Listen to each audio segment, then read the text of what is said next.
Okay, salamat naman at nandito na siya. Pwede na tayo mag-start. Nandito na si Charlene. Divina, anong meron?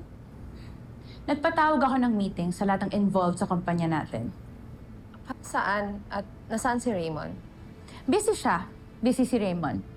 Inaasikaso niya ang repairs ng mga eroplano na nasira sa nangyaring nakawan. At kausap din niya yung mga security tungkol dito. Pero hindi natin siya kailangan sa meeting na to dahil pinatawag ko kayo para ipakilala ang sarili ko bilang bagong Chief Operating Officer ng kumpanya na to.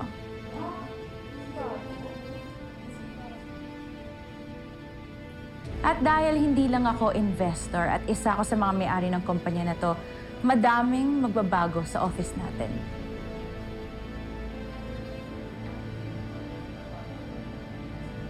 Effective immediately, simula bukas, lahat kayo mag-uniform. Kailangan nyo mag-white na blouse hanggang dito, nakabotones hanggang leeg, blazer at black pants. Alalahanin nyo, aviation company tayo, we have to look it. Hindi yung parang katawan natin ang binibenta natin.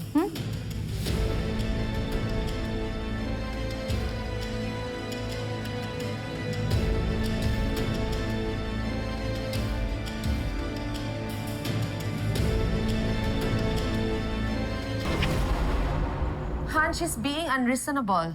Our company's policy is to allow our employees to dress comfortably kung anong gusto nila. Magbihira siya. Look, don't worry. Kakusapin ko siya. Really? Maliit na bagay, pinapalaki nyo? Look, I expected worse.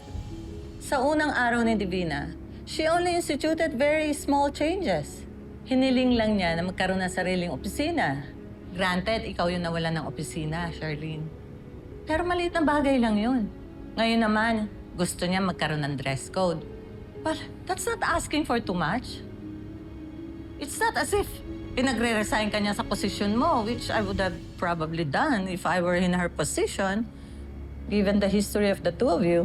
Ma, Kaya nga, pagbigyan nyo na. Maliit na bagay lang yan eh. Let's not make a big deal out of it, okay?